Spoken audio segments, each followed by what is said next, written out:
vimos fue los pasos iniciales. Se había comentado que, digamos que prácticamente todos los neonatos los reciben. Digamos, hay excepciones muy puntuales en las cuales en lugar de hacer pasos iniciales se prefiere hacer otro tipo de maniobras. Digamos, el ejemplo más característico de esa situación en la cual se prefiere hacer otro tipo de maniobras son, ¿cómo se llama esto? Neonatos que tengan hernia diafragmática. En esos neonatos, digamos, se omite todo.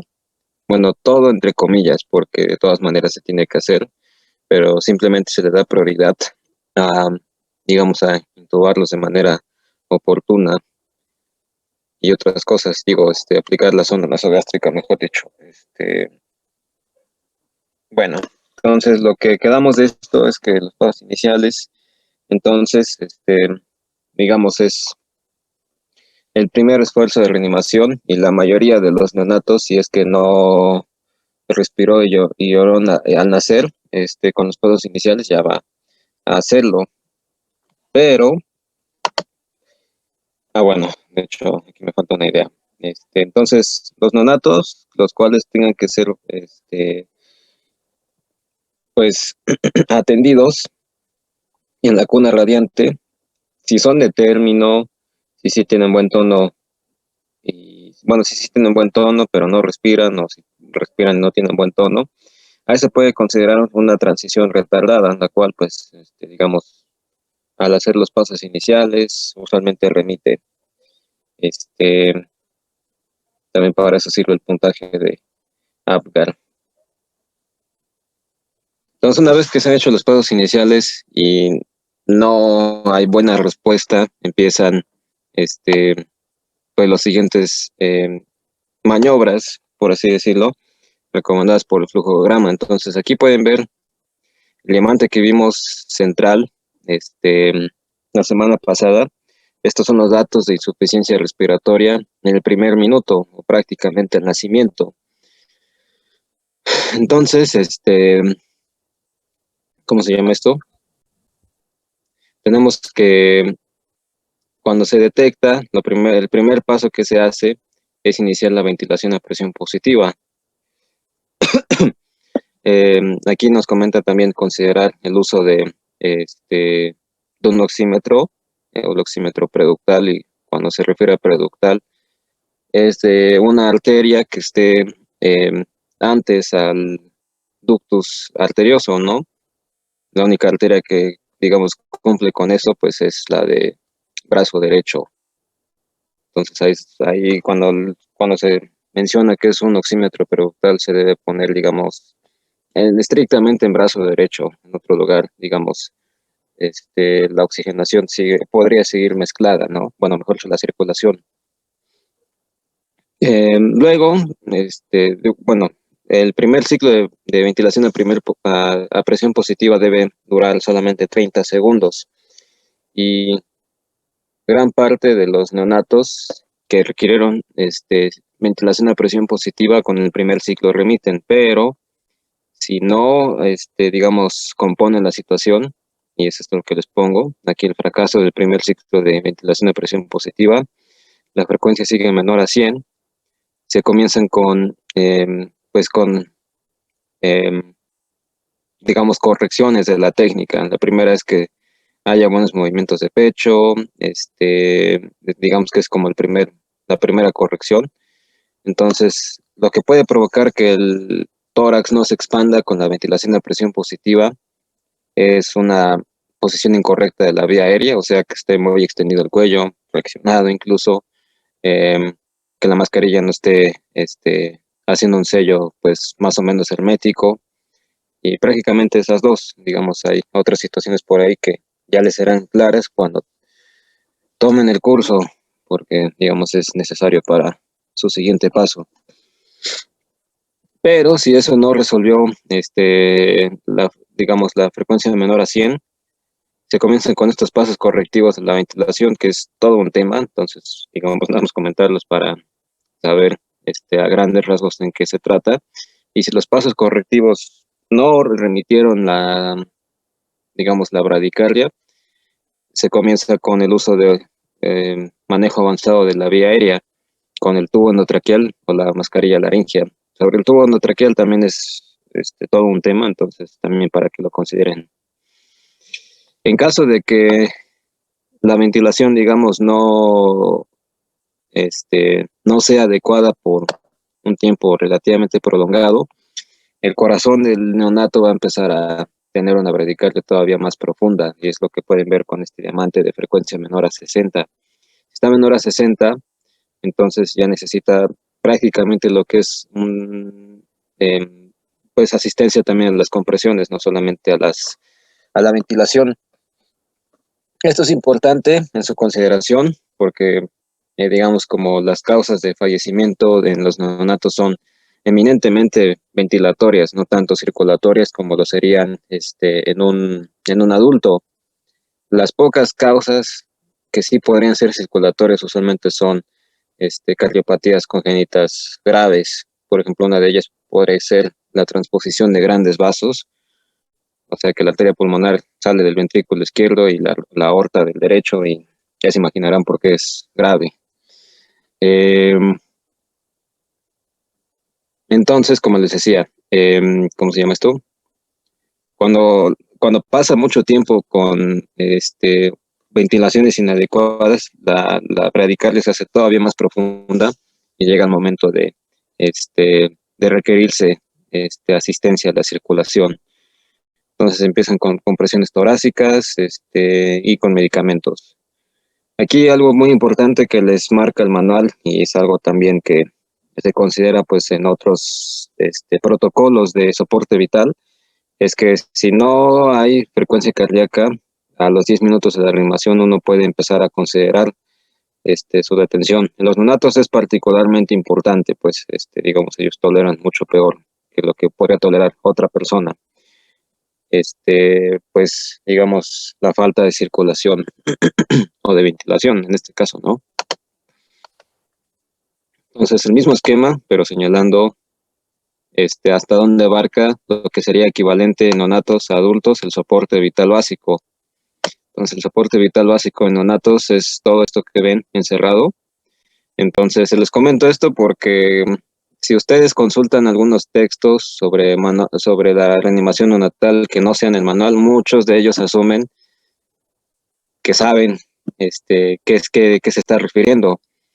Entonces, como les decía, todos los neonatos, si es que no tienen una indicación especial para no recibir pasos iniciales, pues los van a recibir.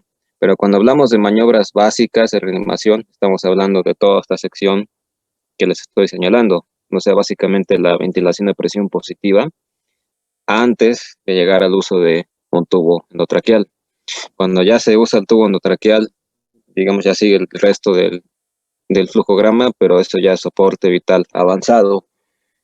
Y igualmente cuando ustedes lean sobre las maniobras avanzadas de reanimación, se refiere a partir de este punto, de cuando se empieza a utilizar este manejo avanzado de la vía aérea o compresiones o medicamentos de emergencia. Entonces, por eso, digamos, les comento estas diferencias por la importancia de consultar otros textos.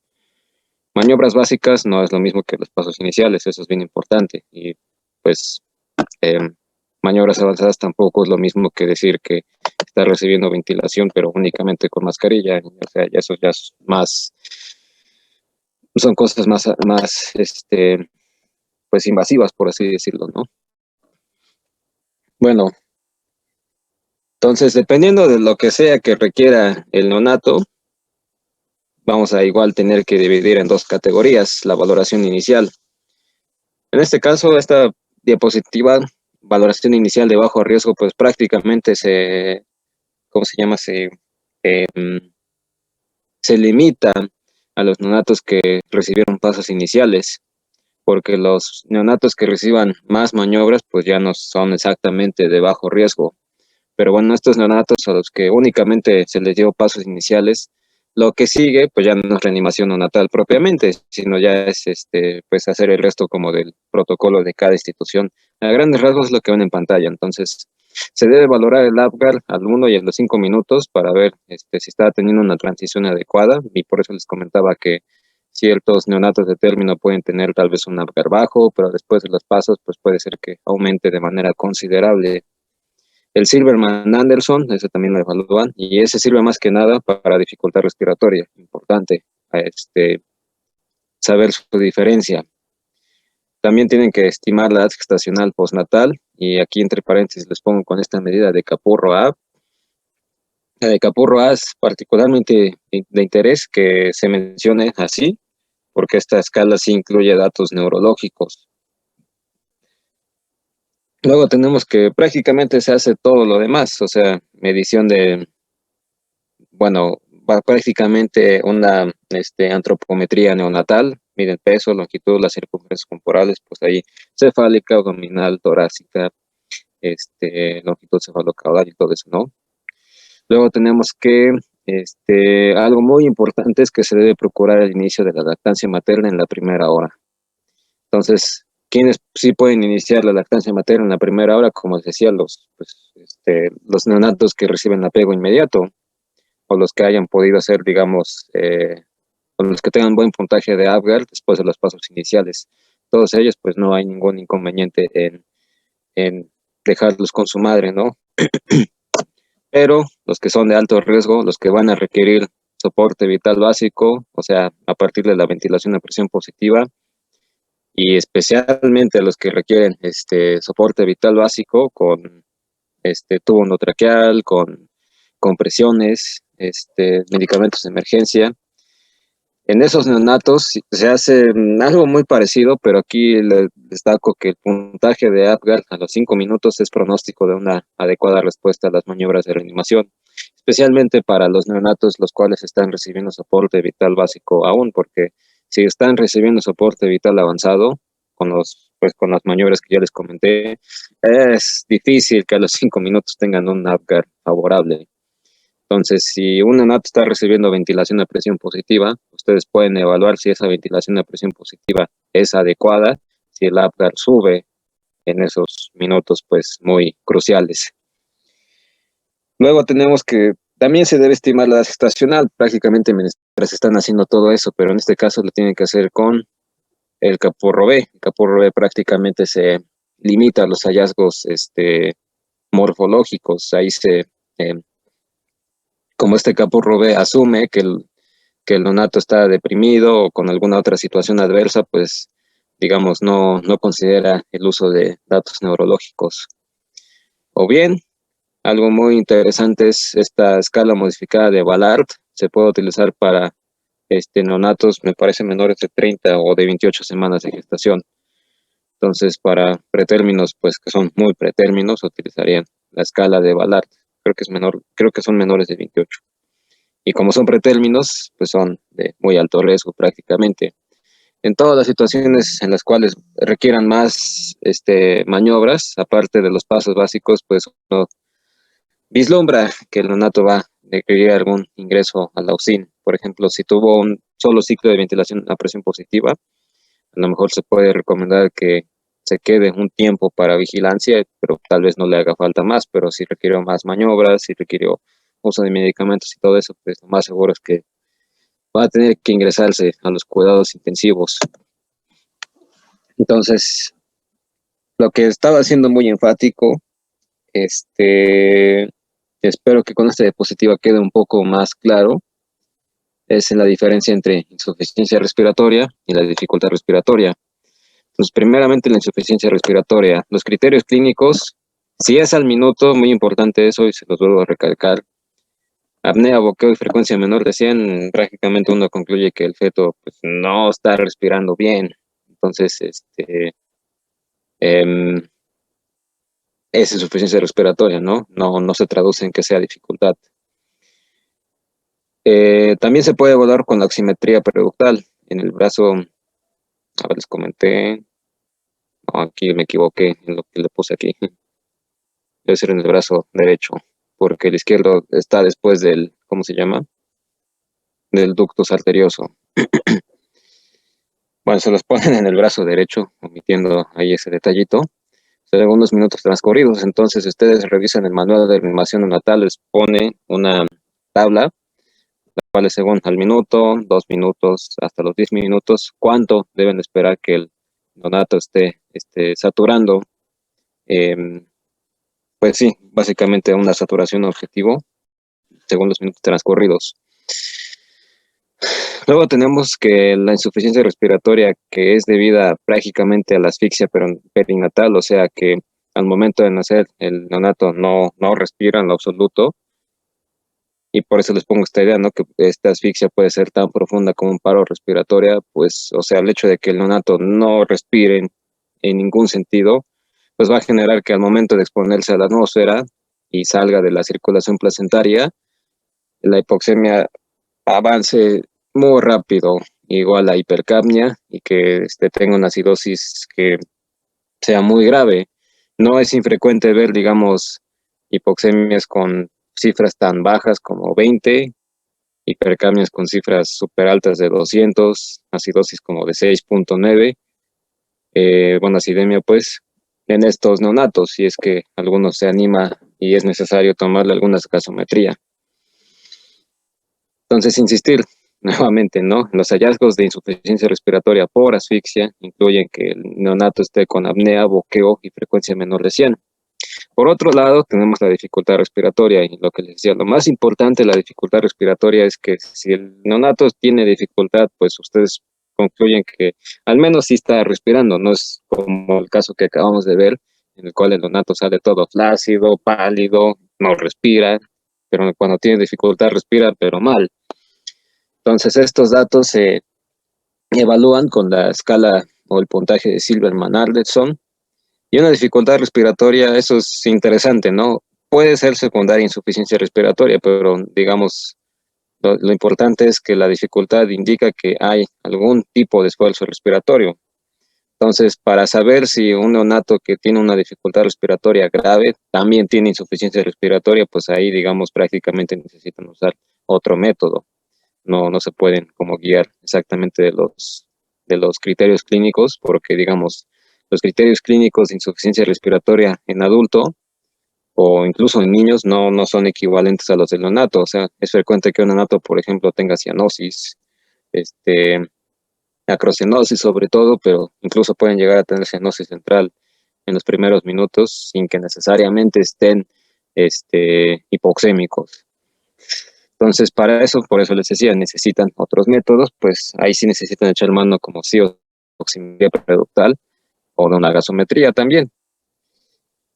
Aquí la otra idea sobre la dificultad respiratoria es que con mayor frecuencia la insuficiencia respiratoria de base en casos de dificultad únicamente se traduce en hipoxemia, pero casos graves también pueden presentarse con hipercapnia y acidosis.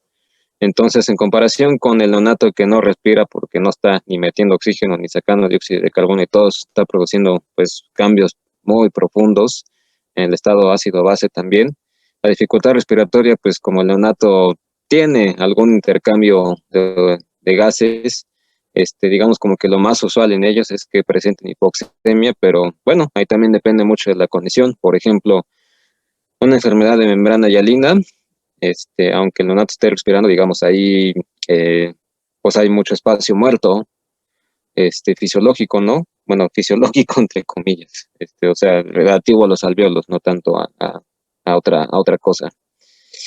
Entonces, como hay mucho espacio muerto en esas condiciones, pues aparte de que no oxigenan bien, tampoco expulsan bien dióxido de carbono.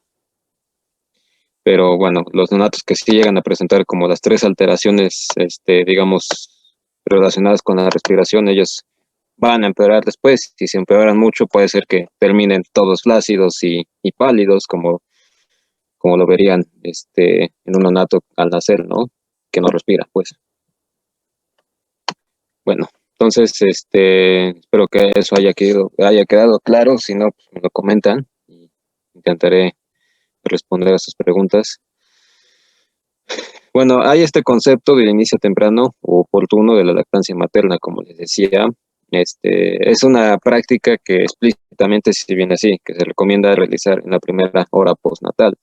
Entonces, el beneficio más importante que se asocia al inicio temprano es que esa práctica, al hacerse, aparentemente mejora el apego a la lactancia materna exclusiva, pues posteriormente, ¿no? Algo también bien importante es que el inicio temprano pues reduce significativamente los riesgos de morbilidad y mortalidad a las 24 horas, e incluso en todo el periodo neonatal, ¿no? O sea, hasta los 28 días y digamos como todavía más lejanamente. Entonces, para hacer una intervención que podría parecer como muy chusca y hasta en cierto punto como un tanto, pues, digamos como que no podría tener mucho sentido, es una intervención con buenos impactos, pues, en la salud.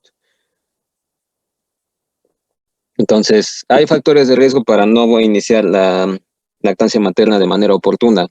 Entonces, los que ven en pantalla es especialmente realizar cesárea.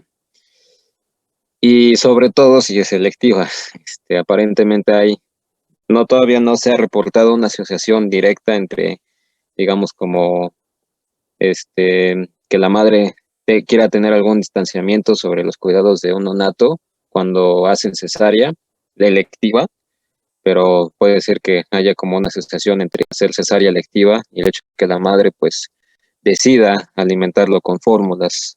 Pero bueno, más que nada la cesárea, porque el hecho de que se tenga que hacer toda pues la operación como tal, eso puede limitar un poco el ánimo de la madre, ya sea por el dolor, por la limitación de moverse o de tener el neonato junto a ella, pues a darle lactancia. Entonces la cesárea cualquiera representa pues un factor de riesgo para no iniciar de manera temprana la lactancia materna, ¿no? Y como les decía, sobre todo cuando es selectiva. La edad mayor a 35 también se asocia con ello, aparentemente por una cierta distancia de esas pacientes como grupo, pues, a los neonatos. La escolaridad de secundaria completa y grados superiores, eso podría parecer un tanto paradójico, pero bueno, o sea, entre más escolaridad tenga la madre, digamos, va a tener aparentemente menos intención de dar lactancia. Eh, la otra idea bien importante es que las complicaciones durante el embarazo y el parto también representan un factor de riesgo notorio. Por ejemplo, si el neonato nació mal, pues va a tener que ingresarse al UCIN y no va a tener como lactancia materna como tal. Si un neonato ingresa en UCIN, no significa que va a tener que ser alimentado con fórmulas cuando la alimentación ya esté indicada, porque ustedes verán después que ciertas condiciones ameritan un ayuno en algunos neonatos, por ejemplo, sobre todo que tengan una taquipnea muy importante, creo que es más de 70 o de 80 por ahí, en los cuales no deberían alimentarse porque podrían tener un riesgo elevado de hacer broncoaspiración. Pero bueno, los neonatos que tengan que ingresar a UCIN y que sí puedan recibir alimento, eh,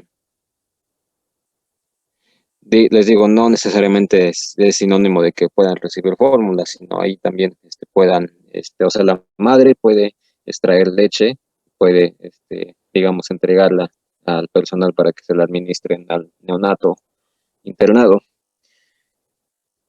Por una parte, ¿no? Porque por otra parte también puede haber una complicación materna, de que es tan, bueno, de que alguien tenga que internarse a la unidad de cuidados intensivos de adultos y, digamos, pues eso, digamos, imposibilita en la totalidad la lactancia.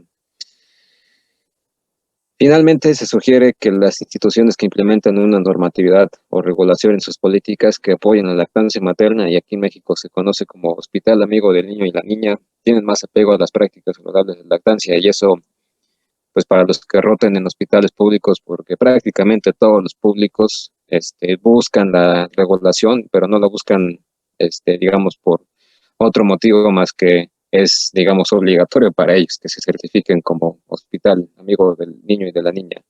Todos los hospitales públicos, pues, están obligados a eso, según la normatividad.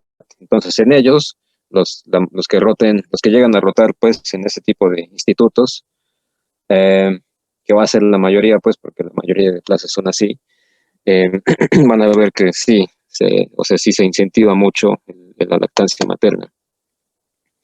Pero bueno, entonces, cuando uno piensa en cuidados neonatales, uno, pues, digamos, casi exclusivamente asume que es el manual de reanimación neonatal y se acabó, pero hay más cosas. O sea, de hecho, aquí pueden ver los puntos recomendados por la norma, es que la reanimación neonatal, ya sea que haya requerido pasos básicos, pasos iniciales, básicos o avanzados, es prácticamente el primer paso. Después de eso hay un montón de actividades que toca hacer también.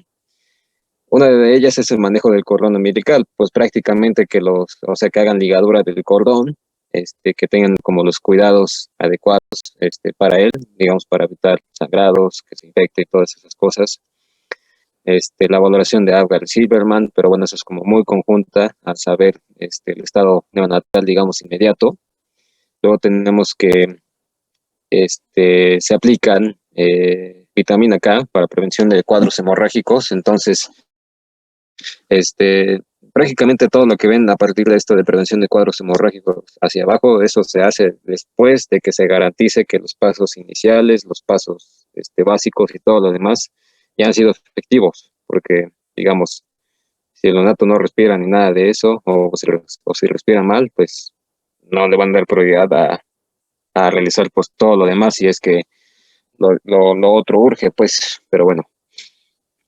Entonces, es uno de los puntos. También la norma recomienda prevención de esta oftalmopatía con antibiótico tópico, o sea, las famosas gotas, usualmente de cloramphenicol, pero puede también va a aplicarse otro medicamento por ahí. La valoración postnatal de la edad gestacional, el examen antropométrico, el apego a la lactancia materna y también la vacunación. Las dos vacunas que se aplican en el neonato pues son la BCG y la que previene hepatitis B. Lo tenemos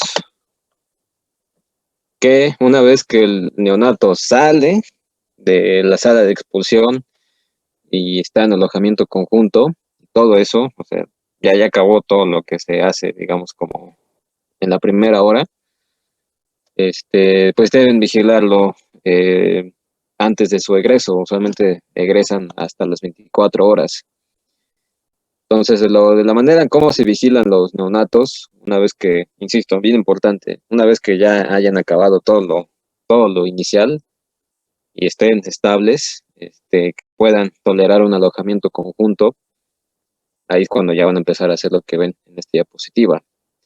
Entonces, la manera de monitorizarlos es que les van a tomar signos vitales por lo menos cada 8 horas, o sea, por turno, y van a incentivar que el neonato esté en posición de cúbito supino. Esa posición de cúbito supino, prácticamente si el neonato está en cualquier otra posición, el riesgo de que tenga asfixia, este, porque no tolere bien como otra posición, es relativamente alto. Y de hecho también esto es recomendable para todos los neonatos y lactantes. Digamos, una de las causas aparentemente asociadas al síndrome de muerte del lactante súbita es que duerman en otra posición aparte de la de cúbito supino. Entonces, digamos, tengan en consideración eso también. Las otras cosas que van a vigilar en todo la estancia del neonato que está estable con su madre, en alojamiento conjunto, pues, es que van a vigilar que tenga una succión adecuada, que orine, que tenga permeabilidad anal en las primeras 24 horas. Y aquí, pues todo eso, digamos, como que se traduce en la lactancia materna a libre demanda. De tal manera que, eh, digamos, como ustedes verifican que está haciendo un buen esfuerzo en succionar de la mama, y pues las alimentaciones van a eventualmente condicionar que orine por primera vez, al menos dentro de este rango de tiempo de 24 horas, y puede ser que tenga alguna defecación o no. Usualmente los neonatos defecan entre 24 a 48 horas después, pero más que nada lo que tienen que corroborar es que el ano tenga alguna permeabilidad. Usualmente, digamos, pues se hace de otra manera, pues. Entonces, lo otro importante son las condiciones de egreso. Los neonatos son candidatos a egresarse si es que al menos en 12 horas tienen signos estables y pues que ustedes comprueben que ha tenido buena succión, al menos ha orinado una vez y que el ano esté permeable. También que pues se descarte cualquier otra dato sugerente de enfermedad, ¿no? Por ejemplo, si un anato si succiona, se orina y también ya está pareciendo que no está teniendo obstrucción, eh, pero está amarillo, pues uno consideraría que eh, no es candidato a sobreso. Pero bueno, entonces aquí termina esta diapositiva, bueno, esta presentación, entonces voy a poner la otra. Y un momento, por favor.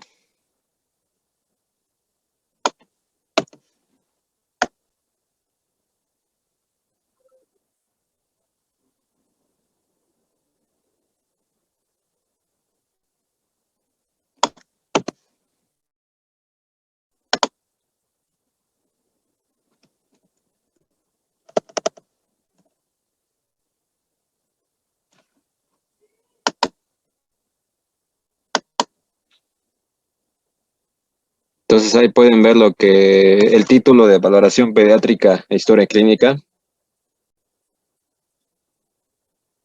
¿Alguien? Sí. Ok, bueno. Entonces este es, digamos, como el último tema, al menos del temario. Yo creo que el otro viernes, si es que acabamos les podría sugerir ver en un viernes cómo se llena un partograma, si es que les resulta de utilidad. Pero bueno, eso ya se los platicaré en el chat. Entonces, lo primero que hay que comentar sobre la historia clínica es que puede ser digamos, ¿cómo se llama? De dos modos en niños. Puede ser la historia clínica de control del niño sano, que esa prácticamente no la voy a comentar, porque digamos, creo que las clases de salud infantil y de pediatría se ven con detalle, o bueno, al menos eso recuerdo de cuando llevé esos módulos, pero también sé que depende mucho del docente y de su manera de trabajar. Bueno, a grandes rasgos puede ser de dos tipos, ¿no?